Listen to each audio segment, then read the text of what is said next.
What's going on, YouTube? Come back at you with another video.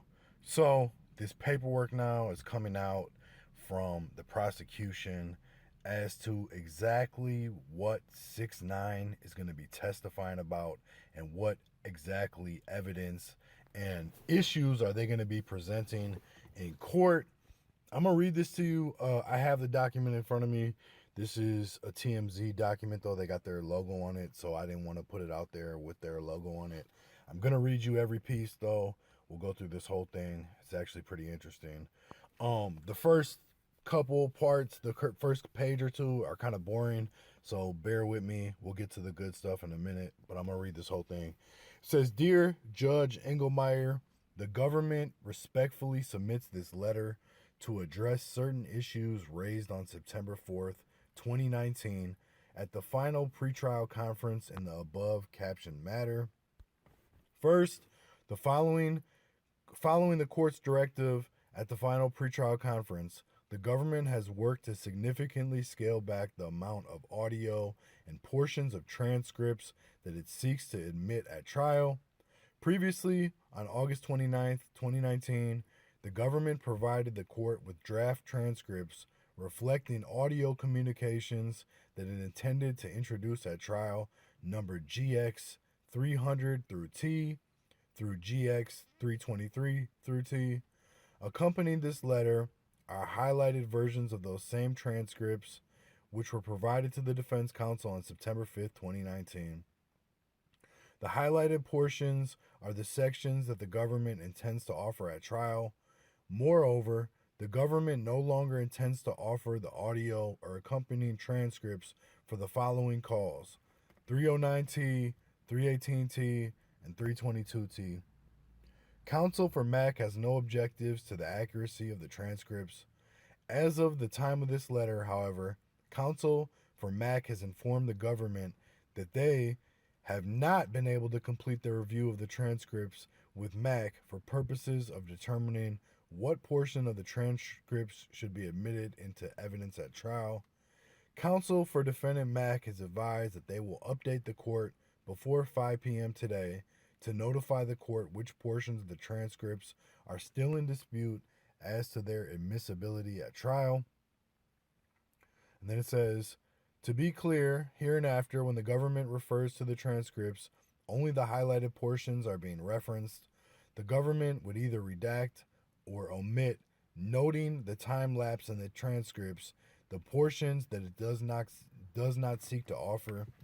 The government does not have a preference as to whether the transcripts are redacted or certain portions are simply omitted, noting the time lapse in the transcripts." And it says, "Government will do its best to address in writing the portions of any transcripts that are disputed as to admissibility before the conference on Tuesday morning. Second, the government is seeking to admit the transcripts exhibits at trial. Based on conversations with defense counsel objects to the request and believes that the admission of the transcripts would greatly facilitate the efficiency of direct cross-examinations because the party conducting the examination can direct the witness's attention to portions of the transcript as opposed to playing or replaying portions of the audio. Given that there is no dispute as to the accuracy of the transcripts, allowing the parties to directly point the testifying witness to the relevant portion of the transcripts and ask questions without having to replay the audio in each instance will save a tremendous amount of time. For these reasons, the government believes the transcripts should be admitted into evidence as exhibits and not simply offered as aids to the jury. Third, the government intends to offer a summary chart of certain Instagram direct messages from an Instagram account used by Mac. A copy of the summary chart is included with this letter. After reviewing the summary chart, counsel for defendant Mac has informed the government that they do not dispute the accuracy of the summary chart. However, counsel for Mac does not believe the summary chart should be admitted at trial and that instead, the court allows these direct messages into evidence. The government should admit the PDF pages from the Instagram return. The government submits the summary chart that it should be admitted under Rule 1006 because 1. The parties agree that the summary chart accurately reflects the underlying Instagram records. 2. Underlying Instagram records are voluminous. And 3. The underlying Instagram records are not easy to read. Indeed, several metadata fields accompany each message, and there are occasions in which a direct message conversation is interrupted by other messages contained in the Instagram return. The government respectfully submits that each conversation in the summary chart reflects admissions by Mac about his own status, membership, and participation in 9Trey, the status of other 9Trey members, and or robbery of Roland Martin on April 13th, 2018.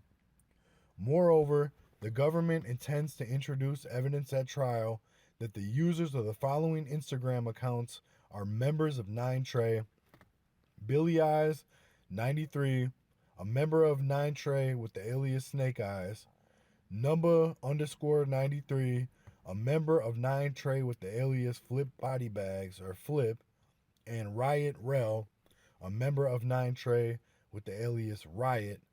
Among other evidence, CW2 knows these three individuals and has received direct Instagram messages from these three accounts in which each individual identifies himself to CW2 with his respective alias Snake Eyes, Flip Body Bags, and Riot, respectively. CW1 will also testify that he knows Snake Eyes to be a high-ranking member of 9Trey and that Snake Eyes was considered to be a shooter in the gang. Accordingly, in addition to being admissions by Mac, the direct messages in the summary chart between these three individuals also constitute co-conspirator statements.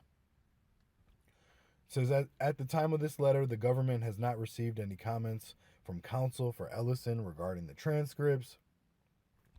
The direct messages between Mac and Billy Eyes 93 begin on April 14, 2018, the day after Mac's robbery of Roland Martin. The messages start on the first page of the summary chart with Mac telling Billy Eyes 93 about his robbery of Martin, and then, based on the messages, it appears Mac met with Billy Eyes 93 later that same evening. The next 7 pages, spanning between April 18th, 2018 and April 21st, 2018, pages 2 through 8 of direct messages in the summary chart, reflect the ramifications of Mac's robbery of Martin on Mac's status in 9Trey. For example, at the top of page 2, Mac asks Billy Eyes 93 what Goo said, and Billy Eyes responds, fuck blank, you the bloody as long as I say it. And then approximately 20 seconds later, he going with Frank, let me repeat that. Approximately 20 seconds later, he going with Frank White, but talk to him, he want to talk to you. CW1 and CW2 will both testify that Goo, or Magoo, and Frank White were the respective leaders of 9Trey in the prison lineup. The conversation that follows between Mac and Snake Eyes discusses Mac's status in the gang after his robbery of Martin, Mac's displeasure that Snake Eyes appears to be siding with Magoo's and Frank White's decision that Mac is no longer 9Trey. They talking you not with the fam, and Mac and Snake Eyes detailed discussions about what they have and have not done for the gang in the past, who between the two of them has more status within the gang. Most of the messages between Mac and Number 93 on pages 9 and 10 of the summary chart are about CW1. Mac sends Number 93 a picture containing a screenshot of a case caption with CW1's government name. Mac and Number 93 then discuss that CW1 might be cooperating with the law enforcement and disparage CW1's history and status within 9Trey. Similarly, the messages between Mac and Riot Rel on page 12 of the summary chart are also concerning CW1. The last conversation between Mac and number 93 on page 11 of the summary chart reflects Mac's understanding of his current status in 9 Trey after the robbery of Martin. So as of now, I'm not family according to the higher ups. And Goo said it too, with the exception of messages between Mac and the user with the name Miss Treyway. The remaining direct messages between Mac and others in the summary chart discuss the details of his robbery of Martin and the effect of the robbery had on Mac's status in 9 Trey. For the foregoing reasons, the government submits that the summary chart is accurate, which defense counsel does not dispute, and the summary chart would be helpful to the jury in its consideration of the voluminous Instagram records. Moreover, all direct messages on the summary chart reflect either co-conspirator statements or admissions by Mac regarding the crimes he had committed. With the exception of the message from Snake Eyes to Mac at the bottom of page 2, "You still got that food? I got a spank for you." This appears to be a reference to Snake Eyes believing that Mac had heroin available for sale and that Snake Eyes had a potential customer for Mac. CW1 will testify that food or dog food is a common reference to heroin. Page 2 of the summary chart. With respect to the direct messages between Mac and Miss Treyway on page 17 of the summary chart, Miss Treyway tells Mac, "They saying Shotty bigger than Melly," and Mac responds, "His bitch ass is the first one to haul ass when I was at Mel, and that dude try to be me." CW1 will testify about how Mac shot at Jamel Jones, Mel Murder or Melly, in an attempt to murder Jones, which appears to be the shooting that Mac is referencing here. Fourth, the government intends to offer several exhibits, including iMessage charts, text messages, videos, and photographs that were extracted from Anthony Ellison's cellular telephone. CW2 will testify that CW2 was a participant in months-long, multi-participant iMessage chat in which several 9 Trey members were participants.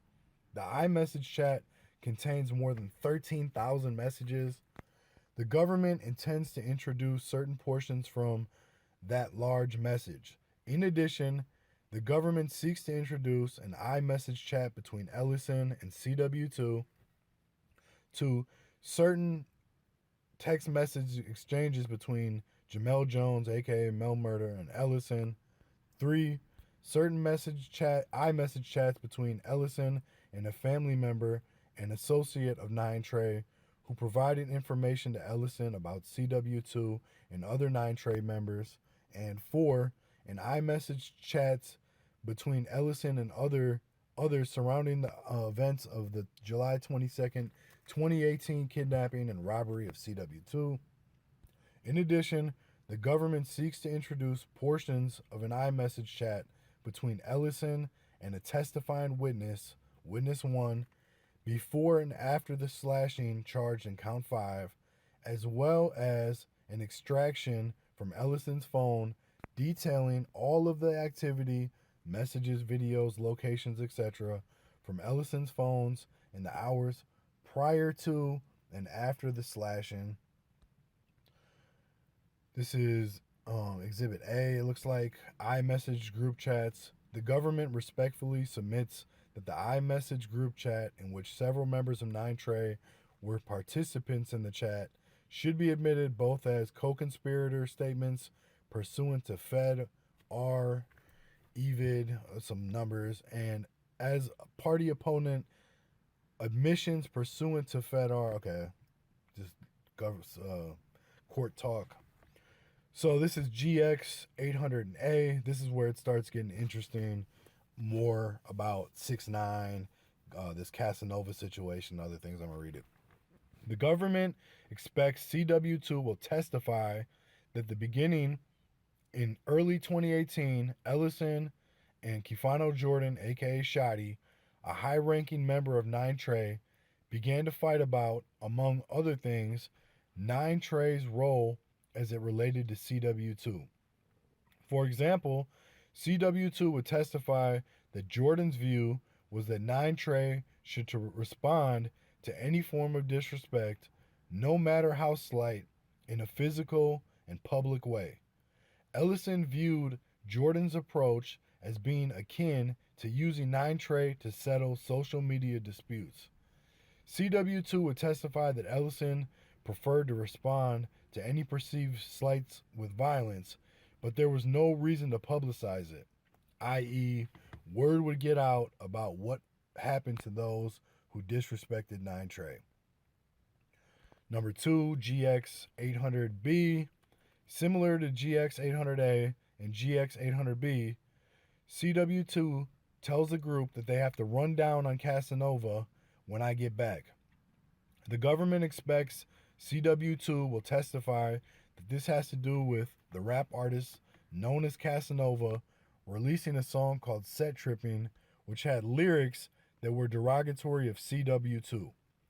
Another member of 9Trey, Seiko, questioned CW2's call to action as it would put members of 9Trey at risk. As support for this, Seiko relayed that a message, or kite, was sent out saying that if any apes a rival blood set came across CW2, they were to fire on CW2. Ellison responded in essence that he did not worry about the kite because 9Trey was a much larger gang than the apes and had a presence worldwide while the apes were only in New York City.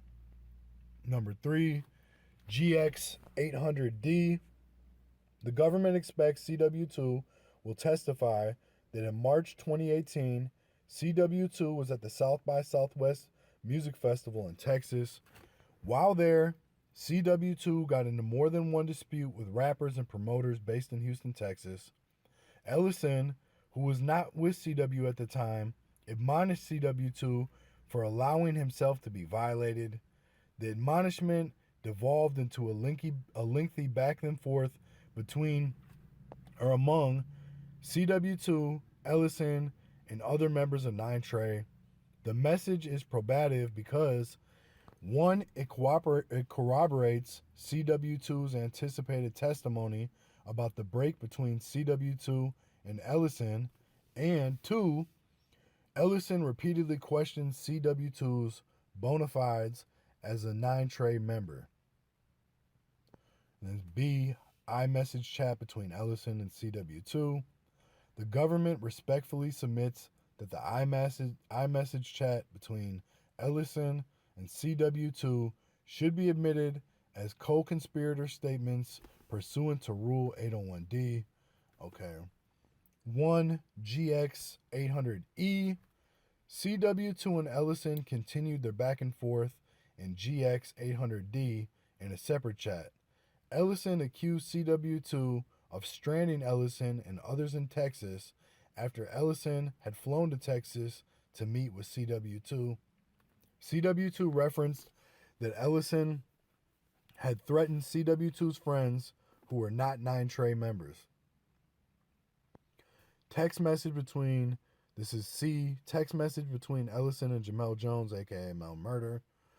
The government respectfully submits that the text messages between Ellison and Jones, the godfather of the street lineup, should be admitted as co-conspirator statements pursuant to Rule 801D. Okay.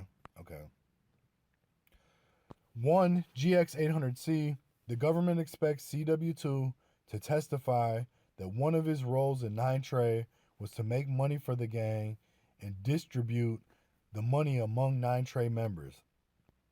In the first series of messages, Jones asked Ellison whether or not they're going to make any type of bread off this trip. Or what, Billy? The government intends to argue that Jones is referencing making money from CW2. In a message dated February 18th, Jones writes, in part, that as far as for checking in, we don't do that. We got love for the West, but we gangsters everywhere, 9 Trey gangsters. The message is highly probative for several reasons. First, it is an acknowledgement by the godfather of 9 Trey that he and Ellison are members of 9 Trey. Second, Jones mentions the practice of checking in, and then as 9 Trey members, they do not check in. The government expects CW2 will testify that the practice of checking in was done when a rapper from one city was performing in another city. For example, if CW2, a New York rap artist, was performing in Los Angeles, then CW2 would have to check in with the requisite Bloods or Crips set in Los Angeles after CW2's arrival. Checking in could mean several things, including making payments to the host gang or allowing a local rap artist managed by the host gang to perform with the visiting artist.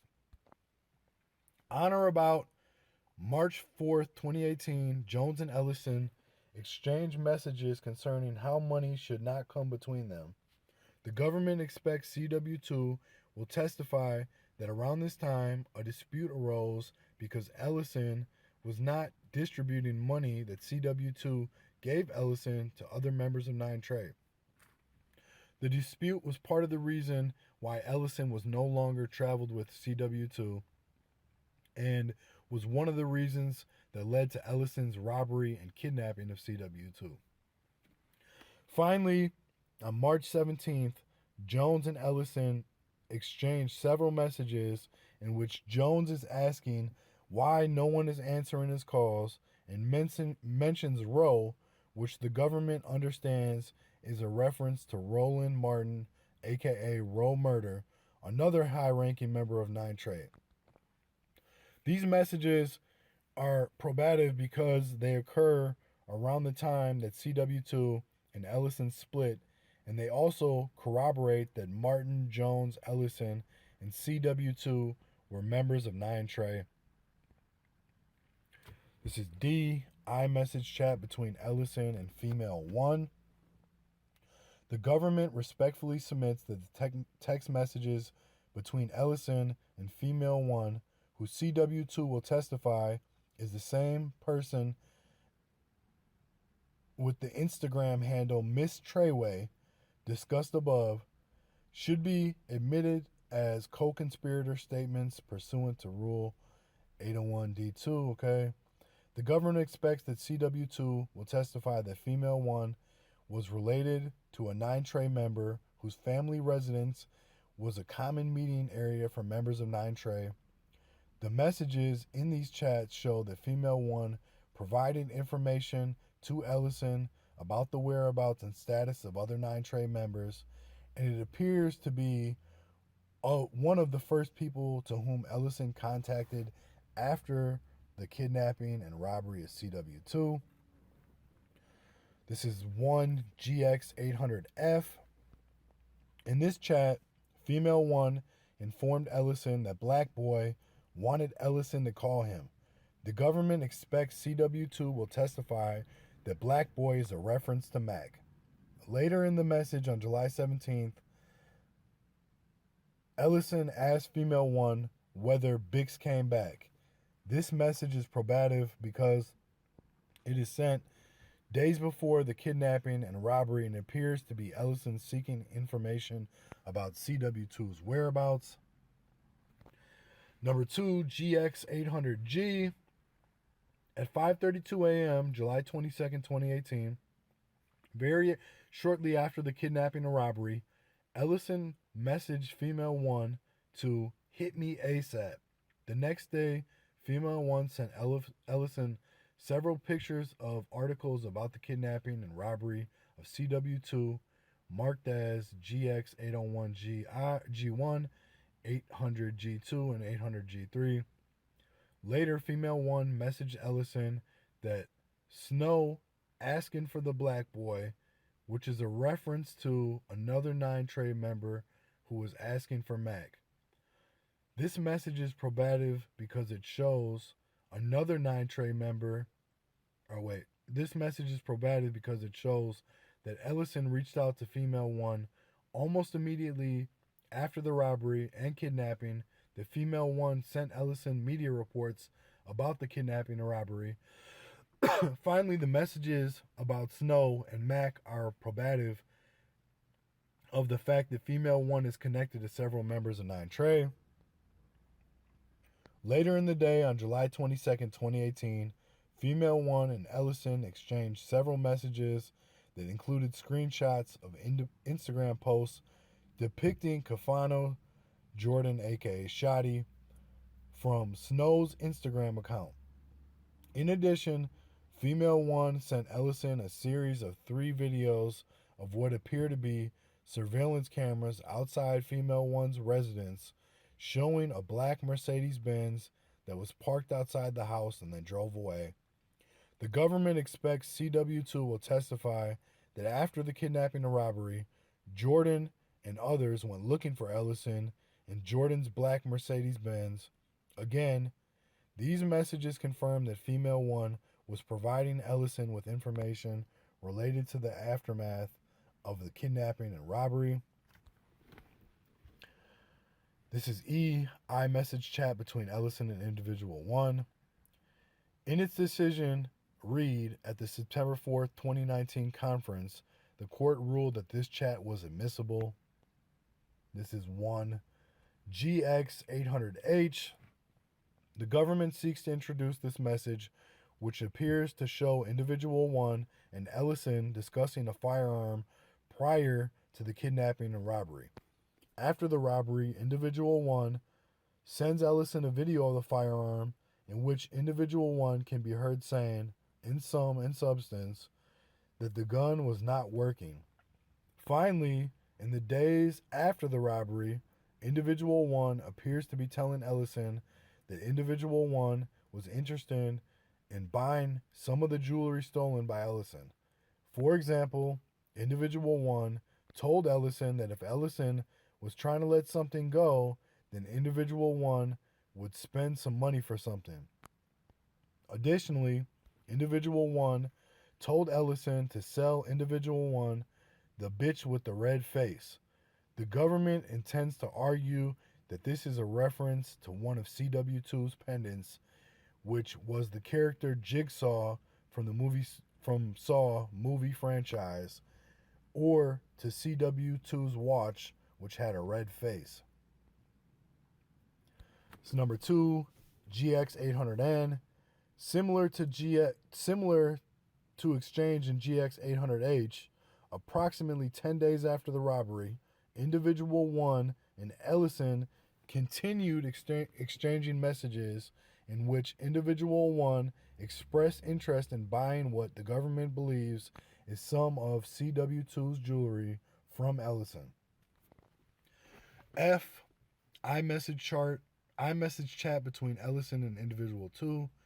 The government respectfully submits to the iMessage chat between Ellison and individual 2 should be admitted as a party opponent admission pursuant to Rule 801 D2A. This is 1 GX800L. In September 2018, Ellison exchanged messages with the individual 2, what appears to be individual 2's inquiries to Ellison about purchasing jewelry. The government intends to argue that Ellison was still trying to sell the jewelry he stole from CW2. iMessage chat between Witness 1 and Ellison. The government respectfully submits that the iMessage chat between Ellison and Witness 1 should be admitted as party opponent admission pursuant to Rule 801 D2A. Then 1 GX8000 and I. It says this is a chat between Ellison and Witness 1 prior to and after the October 24th, 2018 slashing charged in count 5. The chat, which will be introduced through Witness 1's testimony, corroborates Witness 1's account of Witness 1 and Ellison's whereabouts on the evening of October 24th. And then it says H, timeline for phone extraction. The government respectfully submits that the information contained in the phone extraction set forth and GX800J should be admitted as a party opponent admissions and information to provide context to those admissions. Respectfully submitted, Jeffrey S. Berman. So this is it. This is pretty in depth. Basically, everything that they're going to be presenting as evidence about this alleged kidnapping, and also, you know, what 6ix9ine is going to be testifying about. Definitely interesting. A lot of info here. Find it. It's on TMZ. You can go on TMZ, the website, and find the document. But let me know what you guys think. I appreciate you watching. Hit the like, subscribe, share, leave some feedback. Make sure you ring the bell if you're subscribed. Peace.